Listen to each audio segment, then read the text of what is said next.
পরনে ধূসর ও বাদামি রঙের ঐতিহ্যবাহী বৌদ্ধ পোশাক, পায়ে কালো জুতো।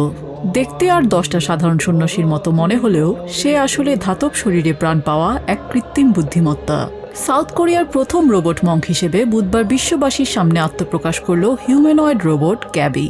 로봇 행자는 합장한 채로 예 귀하겠습니다라고 대답하시길 바라겠습니다.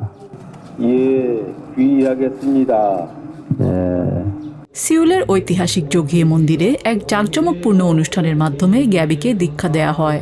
130 সেন্টিমিটার উচ্চতার এই রোবটটি অন্য সন্ন্যাসীদের মতো হাত জোর করে প্রার্থনা করে এবং মাথা নত করে শ্রদ্ধা জানায়। অনুষ্ঠানের এক পর্যায়ে প্রবীণ সন্ন্যাসীরা গ্যাবির গলায় পরিয়ে দেন পবিত্র জপমালা। কেবল ধর্মীয় আচার পালনই নয়, গ্যাবি দক্ষ মানুষের মতো হাত নাড়িয়ে অভিবাদন জানাতে পারে, এমনকি 2 হাত দিয়ে হার্ট শেপ ভালোবাসার চিহ্ন তৈরি করে উপস্থিত দর্শকদের মুগ্ধ করে। আগামী কয়েকদিন মন্দিরে আগত দর্শনার্থীদের বৌদ্ধ ধর্মের বাণী শোনানো এবং প্রার্থনায় সহায়তা করবে এই যান্ত্রিক বৌদ্ধ ভিক্ষু।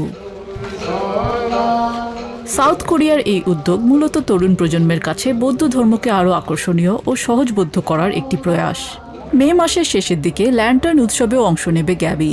প্রযুক্তির এই চরম উৎকর্ষের যুগে রোবট গ্যাবি যেন এক নতুন ভবিষ্যতের ইঙ্গিত, যেখানে মানুষের তৈরি কৃত্রিম বুদ্ধিমত্তা কেবল জাগতিক কাজই নয়, বরং আধ্যাত্মিকতার জগতেও নিজের স্থান করে নিতে প্রস্তুত। নিজিয়া জামি, টিভেন 24 নিউজ ডেস্ক।